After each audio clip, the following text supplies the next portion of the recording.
بسم اللہ الرحمن الرحیم۔ محمد الرسول اللہ صلی اللہ علیہ وسلم سے محبت کا تقاضا آج کی اس ویڈیو میں انتہائی اختصار کے ساتھ آپ کے سامنے رکھنا چاہتا ہوں۔ سورۃ الاحزاب کی آیت نمبر 6 کی روشنی میں النبی اولا بالمؤمنین من انفسہم،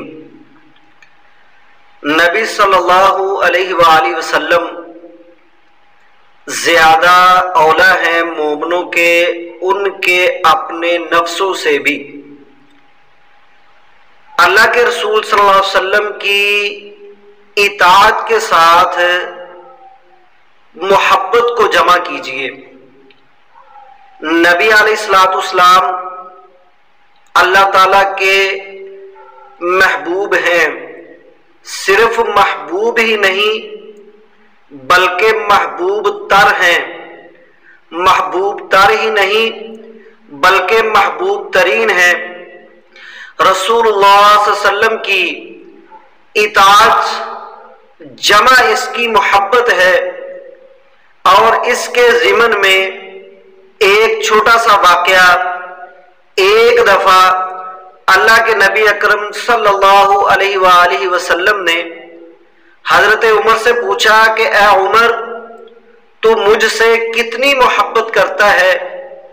تو حضرت عمر فاروق رضی اللہ تعالیٰ عنہ کہنے لگے، اے اللہ کے رسول، میں ساری کائنات سے بڑھ کر آپ سے محبت کرتا ہوں سوائے اپنی جان کے۔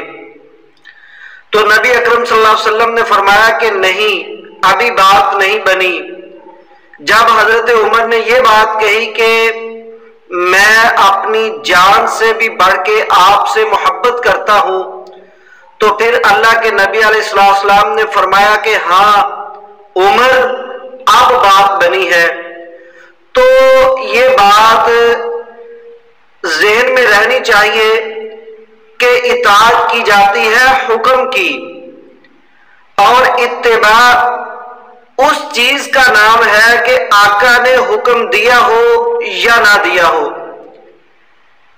اس کی مثال کہ ایک آدمی، بدو آدمی، نبی علیہ السلام کی خدمت میں حاضر ہوا اور اس نے اسلام قبول کیا، اور اس نے آپ کی قمیض کے بٹن کھلے ہوئے دیکھے، وہ واپس اپنے قبیلے میں چلا گیا، تو اس نے ساری زندگی اپنی قمیض کے بٹنوں کو بند نہیں کیا، اس لیے کہ نبی علیہ السلام کے بٹن کھلے ہوئے تھے، لہذا اس نے بھی ساری زندگی اپنے بٹن کھلے ہی رکھے۔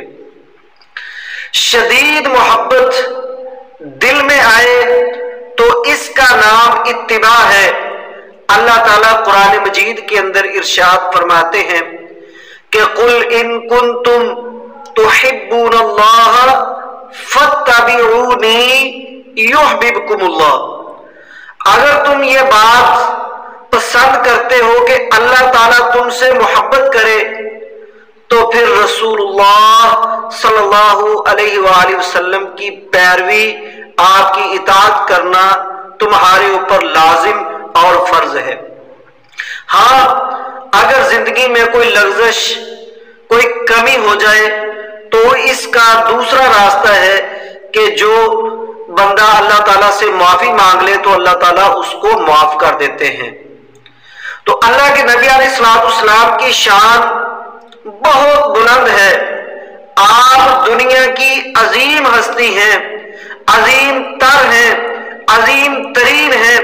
اللہ کے بعد اگر کسی ذات کا، کسی کا مقام یا مرتبہ ہے تو وہ نبی علیہ السلام کی ذات کا ہے۔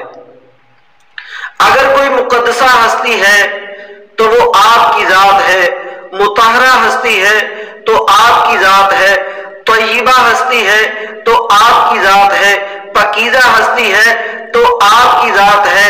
حضور صلی اللہ علیہ وسلم کائنات کی عظیم ترین ہستی ہیں، آپ کی عظمت، آپ کی رفعت، آپ کی بلندی،